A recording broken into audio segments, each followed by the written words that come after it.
crudo. Medyo makalat ngayon with regards sa health ni PBBM na medyo ano na daw. Malo. Vice President Inday Sara nagulat ho sa tanong ng media patungkol sa kalusugan ni Bongbong Marcos. O ito ha, media na po mismo nagtanong ito. Sumagot lang po si Vice President Inday Sara at sabay binanatan po ng naturang Vice Presidente kung ano ba ang ginawa ng gobyernong Marcos tungkol po dito sa naranasan nating krisis sa ekonomiya at krisis sa langis. Kaya naman ito magulat-gulat ka. Pagkatapos po bumanat ni Vice President Inday Sara Duterte sa gobyernong nakangiwiang tanga, aba ito pinaglaruan ang maraming Pilipino. Ito, mag-rollback o mano ng piso sa presyo ng langis. Anak ng kamuti naman. Ininsulto lang ho ninyo ang maraming Pilipino. Ito lang po ang kaya ni Bongbong Marcos, magpakatuta sa mga oligarko. Napakawalang silbi po yung iginawad kay BBM na State of Energy Emergency kung sila po dyan sa Palacio de Polvoron ay nagpapakontrol dito sa mga oligarko. Wala na. Tinatawanan lang tayo dito ng mga malaking negosyante sa ating bansa dahil ang Pangulo ginawa na ho nilang tuta. Sus ko Ginoo. Wata nakaisip din ng paraan itong gobyernong nakangiwiang panga. Pagkatapos binanata ni Vice President Inday Sara, meron daw silang uplift na mayroong subsidiya daw no, na matanggap ang mga tsuper. Mangungontrata na ho sila ngayon ng mga jeepney, mga bus para masolusyonan ang krisis sa transportasyon at kahirapan ng mga tsuper kasi marami nang nagsiiyakan, anak ng gagawang. Medyo okay sa kabilang banda pero may negatibo pa rin epekto yung kanilang pinanggagawa lalo na ho sa mga ordinaryong mga mamayan na talagang kumikita lang ng minimum tapos ito hirap na hirap. Band-aid solution ang kanilang naisip pero yung long-term solution hindi po nila inisip yon. Mamaya pag-usapan po natin. Magandang gabi po sa ating lahat. Pa-like po muna, pa-share, pa-subscribe at pakipindot po ang inyong mga notification bell para lagi po kayong updated sa ating mga video at Bisdak Historiador, pangalawang YouTube channel ko po, pa-subscribe ho. Okay, so unahin na po natin itong mga banat ni Vice President Inday Sara Duterte laban po dito sa gobyernong Marcos. Kanina po kasi sa araw ng Kagitingan celebration, na-interview po si Vice President Inday Sara Duterte. Pero bago yan, pakinggan po natin ang kanyang mensahe na may patama rin sa gobyernong Marcos. Narito po.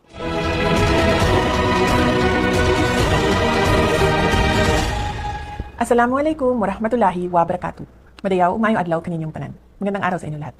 Kaisa ko ang buong bansa sa paggunita ng araw ng Kagitingan. Ngayong araw, binibigyang pugay natin ang mga magigiting na kawal na nanindigan sa bataan. Ang kanilang sakripisyo ay hindi lamang pagpapakita ng lakas militar. Ito ay isang dakilang pagpapatunay ng pagmamahal sa sariling bayan. The Day of Valor reminds us that our freedom was bought at a high price. It is a reminder that the defense of our republic is a continuous duty that falls upon every generation. Today, valor is found in our courage to protect our sovereignty and our discipline to uphold the rule of law. Ang tunay na kagitingan ay matatagpuan sa ating matibay na paninindigan na protektahan ang ating soberanya. Ang anumang pagtatangka ng mga banyagang institusyon na manghimasok sa ating hustisya ay isang tuwirang hamon sa kalayaang ipinaglaban ng ating mga bayani sa bataan. May kakayahan tayong pamunuan ang ating sarili at pairalin ang ating sariling mga batas sa ilalim ng ating sariling mga hukuman. Kagaya ng ating mga bayani sa bataan, huwag tayong sumuko. Harapin natin ang mga hamon ng ating panahon, taglay ang parehong diwa ng katatagan. Paninindigan ang isang matatag, ligtas at tunay na malayang Pilipinas. Isang makabuluhang pagunita ng araw ng Kagitingan sa inyong lahat. Mahalin natin ang Pilipinas para sa Diyos sa bayan at sa bawat pamilyang Pilipino. Syukran.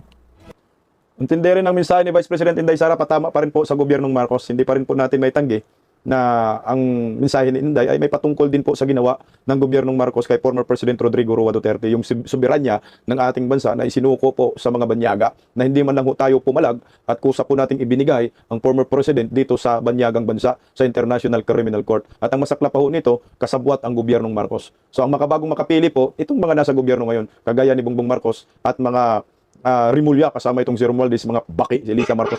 Yan sila, mga kasabwat ho yan. Sila po ang tunay na mga makapili, mga traidor ng bayan. Tama naman ho, itong mensahe ni Inday Sara kasi tayo po ay nakipaghimagsikan po ang ating mga ninuno no, para po sa ating soberanya ng ating bansa. Lumaban po sila yan, dugot buhay po ang kanilang ipinalit po dyan para po magkaroon tayo ng kalayaan. Pero anong nangyari po sa gobyernong Marcos, lumuhod po tayo.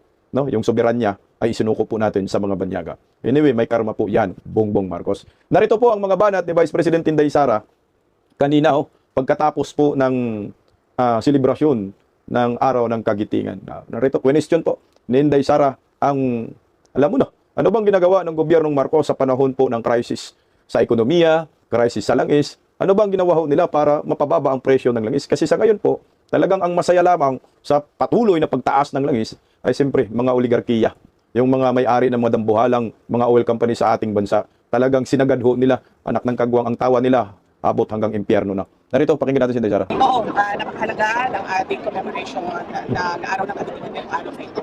Dahil kailangan natin maalala at kailangan malaman ng ating mga anak yung sakripisyo ng sundalo para tayo ay mamuhay ng mapayapa dito sa ating bansa. Pero sabi ko nga kanina, doon sa aming speech, sadly, the state of the nation has failed the Filipino soldier. Makikita nyo, there is an absence of an independent foreign policy framework para sa ating bansa. Hindi mo na alam kung kaninong interest pa talaga ang pinoprotektahan ng ating mga kasindaligan. Pangalawa, yung dahan-dahan na pagbalik ng insurgensiya. No? Nakikita natin na mayroong mga iba't ibang skirmishes sa mga lugar at nakikita natin doon ang recruitment ng ating kabataan dito sa grupong NPP. At pangatlo ay yung altering ng bansa Bangsamoro peace process. Nakikita din natin dito na na-agitate na yung grupo ng MILF dahil hindi na nasusunod kung ano man yung napag-usapan at nakikita nila mabagal yung pagbabago dito sa kanila. Nakakalungkot po talaga kasi nga unang-una dito muna tayo sa insurgency, no. Sa panahon po ni former President Rodrigo Roa Duterte, tupok talaga yung mga hinayupak ng mga komunista. So humina ang kanilang pwersa, ang iba inaaresto, yung kuta talagang pinulpog ng Duterte admin dahil po sa NTF-ELCAC, no. Talagang epektibo yung ginawa ni Tatay Digong kasi the time kay Tatay Digong. Sabi ni Tatay Digong, peace talks tayo. Pero tinatrador po ng mga kaliwang grupo ang gobyerno. Kaya ang ginawa ni Tatay Digong, walang peace talks. Gumawa po si Tatay Digong ng NTF-ELCAC. Local peace talks yung ginawa ni Tatay Digong. Naggudip si Tatay Digong. Epektibo man dahil maraming nagsisuko ng mga komunistang grupo. Kasama na po yan, yung grupo ni Ka-Eric na ngayon ay pinaglaban na po ni Ka-Eric ang karapatan ng maraming Pilipino at talagang sumusuporta sa programa ng mga Duterte. Dito naman po tayo sa mga kasundaluhan, anak ng kagwang mga sundalo na ho ito. Ano ba ang pinoprotektahan ng mga sundalo?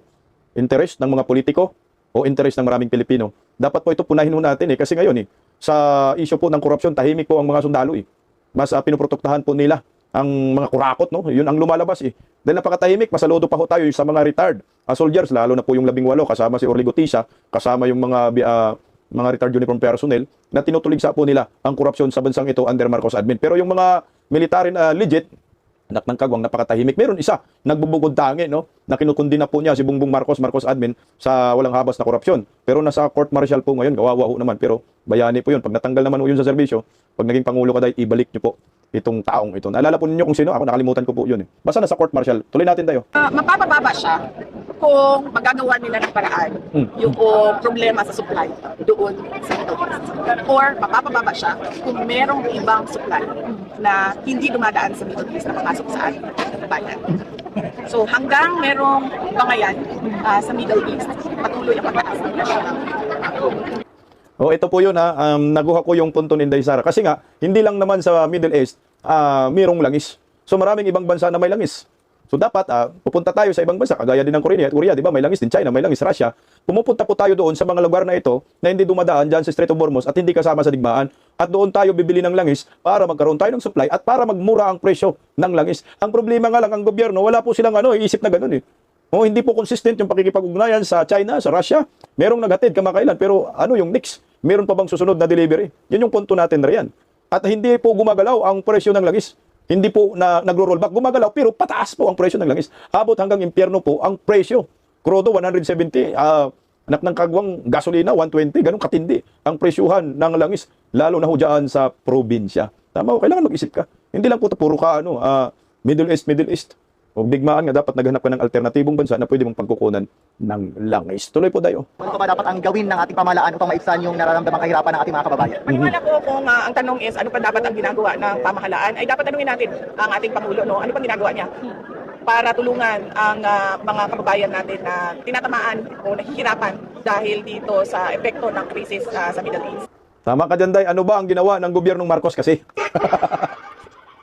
Anak ng kamote, nangunguya ako merong emergency power na ginawad na ng Kongreso, nakatulog sa misa. Ang nakalagay doon, isuspende yung excise tax. Ayaw isuspende kasi nga nakinabang yung mga oligarko, nakinabang itong mga hinayupak na kaibigan ni Bangag kasi nga tuta siya ng mga oligarkiya. Hindi ko nga maintindihan, ano bang saysay itong state of energy emergency? Alam mo po ang nakita ko dito? Para lamang itong makakuha ho sila ng malaking pondo.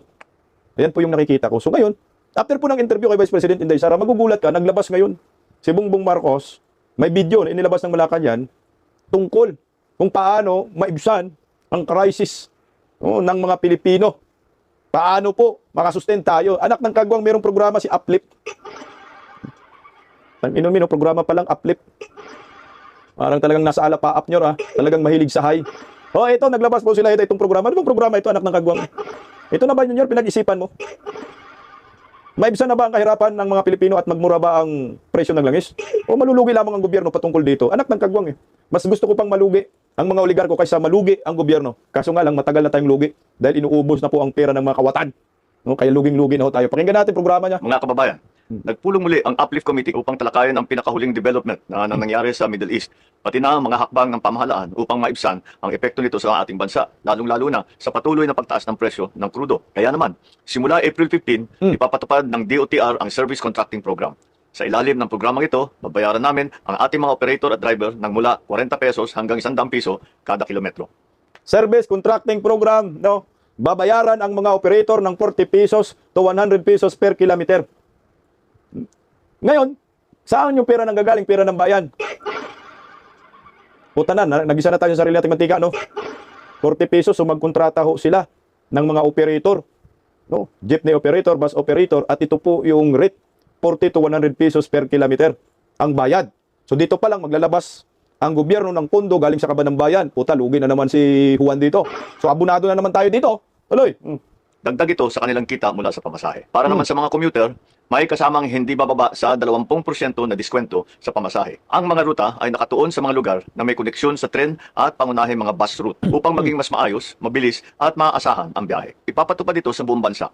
Sasaklaw sa humigit kumulang 50,000 na PUB, 1,000 operator at aabot sa 15 milyong pasahero. 20% discount di umano, So wala, maglalabas pa rin tayo ng pera dito. Tingnan mo baka malito kayo, itong programa ni Bangag, Service Contracting Program. So mangontrata po sila ng operator. So yung operator na yun, bus, siguro bus jeepney, 40 to 100 pesos kada kilometro ang kanilang babayaran. So ngayon, yung mga pasahero doon, mga commuters, may discount 20%. Anak ng kagwang negosyo pa rin. Kumita pa rin ang mga hinayopak. So, sige, tuloy lang natin. Ang Service Contracting Program ay ipapatupad sa off-peak hours upang masigurong may masasakyan pa rin ang ating mga kababayan kahit hindi sa rush hour. Lahat ng sasali ay may GPS monitoring Uy, may para naman GPS pa, matiyak na aktwal ang biyahe at maayos ang serbisyo. Patuloy ang biyahe, patuloy ang hanap buhay. Nanigurado ang mga buwang, Kailangan daw may GPS kayo, mga jeepney or bus na makontrata ng gobyerno para malaman kung tumatakbo. Sigurista kang buwang ka, Pero yung pera ng bayan, mali-malita, kinukulimbatin nyo. Wala man GPS yung malita. Nasaan na yung pera? Sige nga, tuloy. Hindi pa tayo titigil doon. Magpapatupad tayo ng 10 piso kada litro na bawas para sa public utility vehicle na may maximum na 150 liters kada linggo sa loob ng 3 buwan. Tingnan ninyo, 150 liters maximum, Magpapatubil ka, may diskwento daw na 10 pesos para sa mga 10 BS. Tama ba? 10 BS ba yun? Sisimulan muna natin ito sa NCR sa susunod na linggo. Una sa Commonwealth, Sige lang, balikan natin ng konti. palalawakin natin ito kada litro na bawas para sa public utility vehicle na may maximum na 150 liters kada. Sa ano pala, hindi 10 BS, sa mga POVs, sa mga public utility vehicles, yung, alam na natin, jeepney.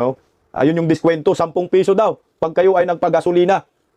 Kada litro So ngayon, for example, ang presyo ngayon ng krodo, 170. So magiging 160 na lang. Tanginumin Okay rin Pero yung 10 piso na yun, siyempre, sino magbabayad? Gobyerno, ikaw rin. Tayo rin. Hindi si Bangag.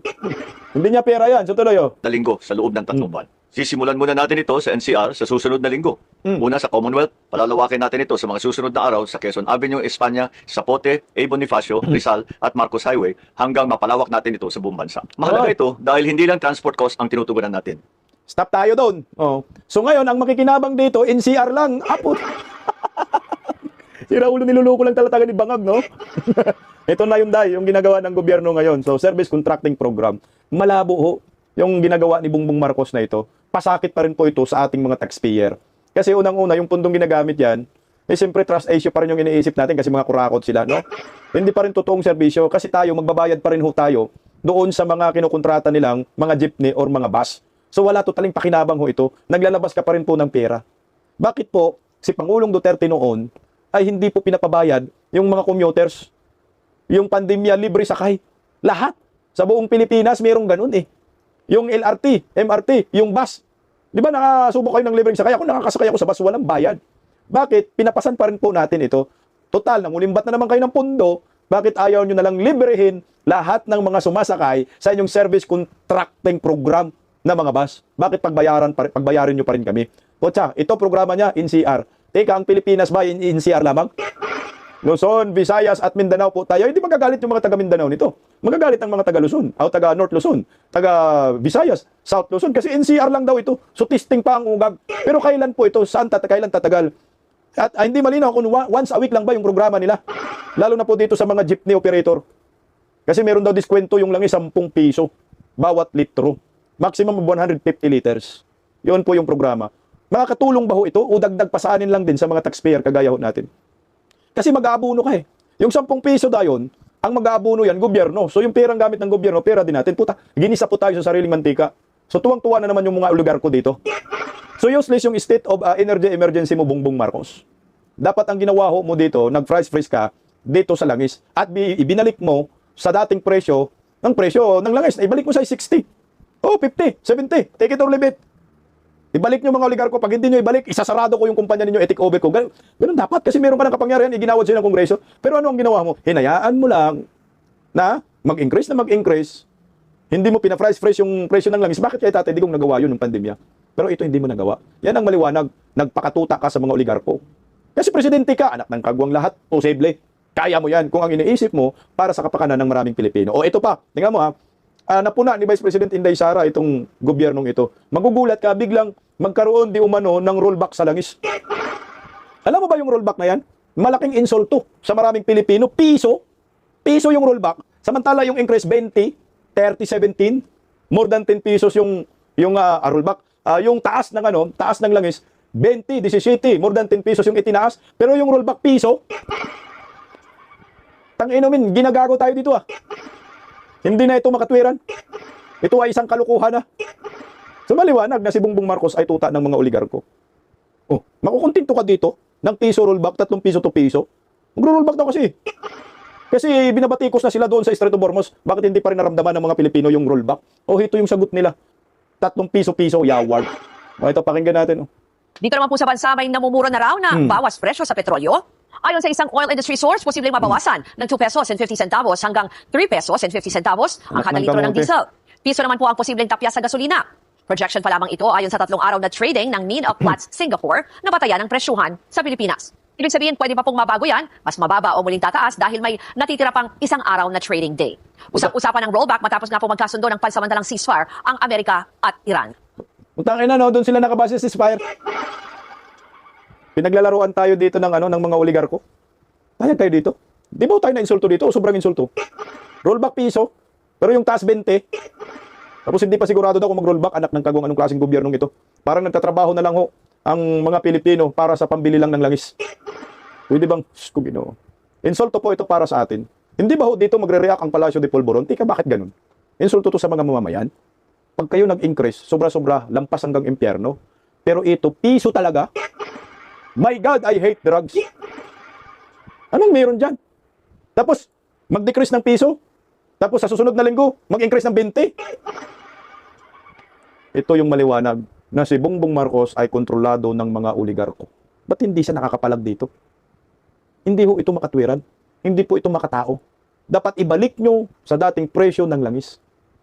Itong hinayupak na 61, 60, 50. Hindi yung, Ginoo, 170, 120. Ano bang meron? Ang Pilipinas ngayon na leader, bakit hanggang ngayon ay hindi pa rin ho nila mapigilan itong panggagago ng mga oligarko sa maraming Pilipino? Meron ba ho kayong Meron ba ho kayong lagay? Tanong lang naman. Kung meron ho, magkano kaya? Bilyon ba? Magkano bawat litro ng IWM? Posible, no? Kasi ito, nagtatanong tayo, hindi naman tayo nag-aakusa. Posible, no?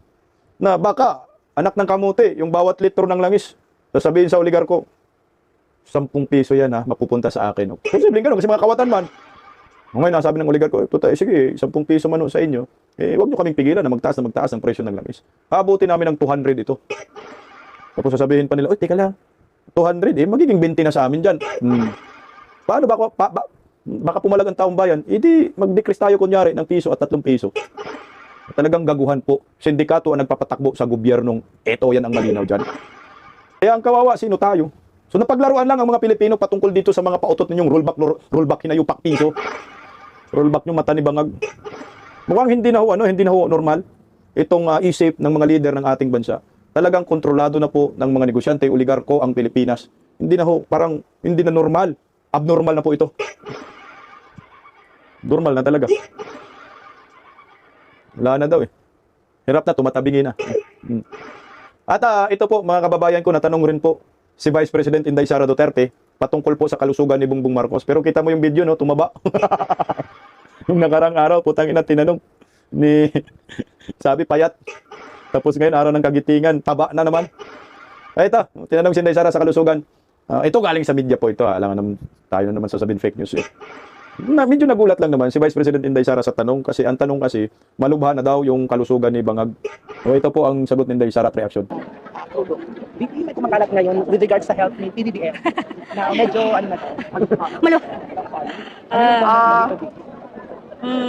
good luck sa kanya.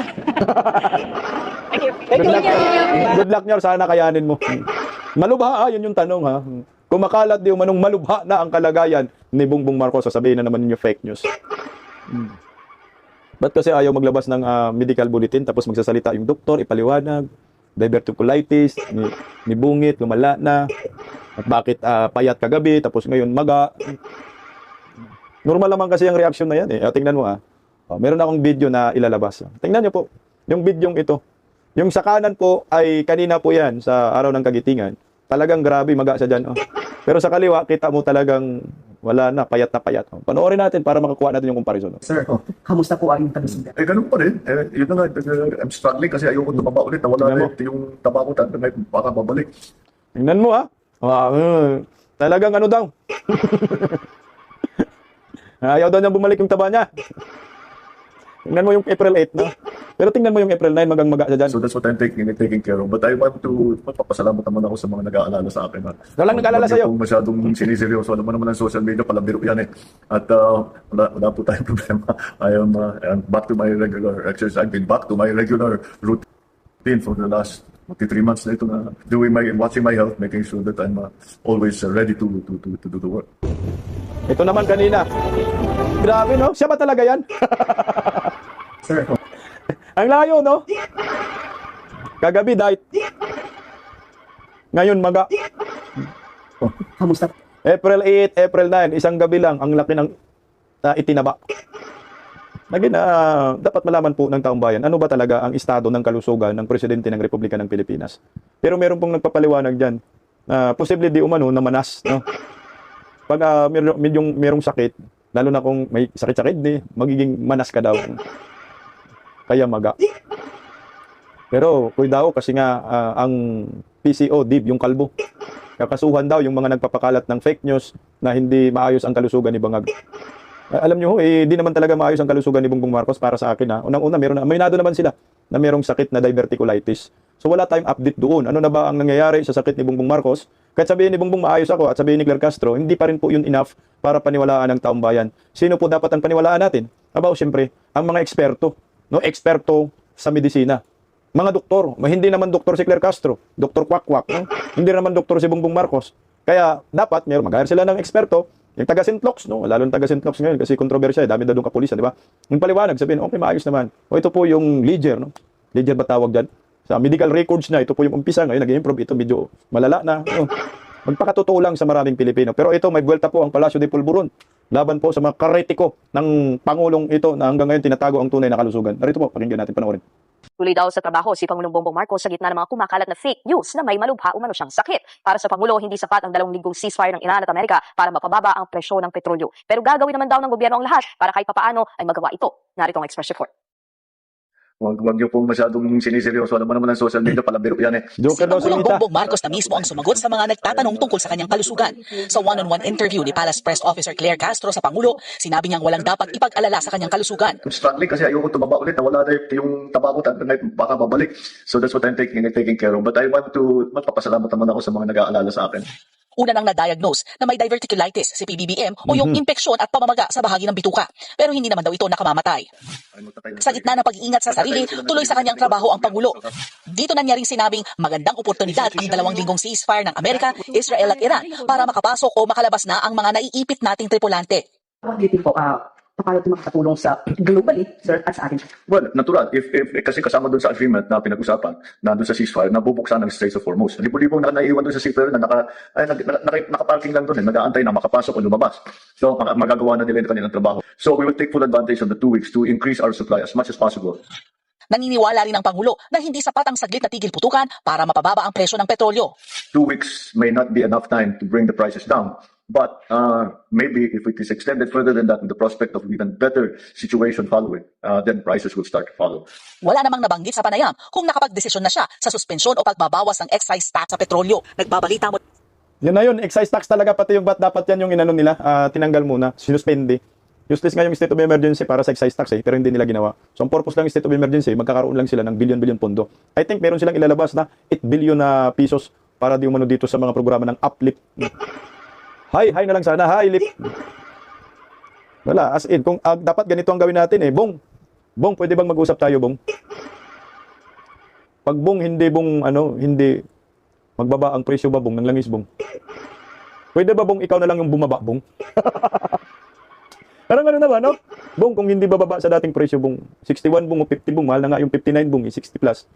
170 pa kaya, Bong? Ikaw na lang siguro, Bong, yung bumaba, Bong. Ibigay mo na lang siguro, Bong, kay Vice President Inday Sara ang pamamahala yung 2 taon, Bong. Nang maibsan man ang kahirapan ng taong bayad, Bong. Kasi, Bong, ang EDSA ngayon, Bong, wala nang sasakyan, Bong. Baka sa sunod na araw, makikita natin, Bong, kabayo na, Bong. At kalabaw, Bong. Kasi nga, Bong, wala nang pambili ng langis po ang mga tao. O, tingnan mo ito kanina, sa EDSA po yan, ha? O, panoorin natin. Kuha ko mismo yan, o. EDSA, April 9, 2026. Ang EDSA, wala nang sasakyan, wala nang jeepney, wala nang tao, wala nang pasahero, wala nang bus. Sa lang ang ibig sabihin nito, bagsak na ang Pilipinas. Anak ng kamuti ka bang ako? Idol! Nabungi! Take forward lang EDSA, natin. April 9. Yung EDSA na yan, EDSA TAFU yan, ha? Grabe yan, ang traffic talaga ho yan. Kahit anong oras, ma-holiday ka man, or hindi holiday, ma-rush hour ka man, or hindi rush hour. Traffic talaga yan. At makikita mo, marami talagang sasakyan dyan, maraming jeepney, maraming pasahero. Pero ano po nangyari? Bakit nalinis? No? Kahit sabihin mo holiday, ang mga nagtatrabaho lang holiday. Paano yung iba? No? Yung mga ibang kumpanya na hindi nag-holiday, mga namamalingki, wala na. Hindi na yata sila sumasakay ng jeepney. At wala rin naman masasakyan. Tingnan mo, wala kang makikitang jeepney. Bus, grabe oh. Bakit? Dahil mahal ang langis. Ito yung tanda na ang Pilipinas ay pabagsak na. Hahayaan ba natin ho ito na patuloy ang pagbagsak ng bansang Pilipinas? Wow, Bong. Pag hindi mo kaya, mas maganda, mag-resign ka na, bumaba ka sa pwesto, dahil hindi mo kayang pababay ng presyo ng langis, si Vice President Inday Sara Duterte na lang ang papalit sa inyo bilang Pangulo ng Pilipinas at para pagmumurahin ni Inday Sara itong mga oligarko na nagkukontrol sa iyo at ginawa kang tuta.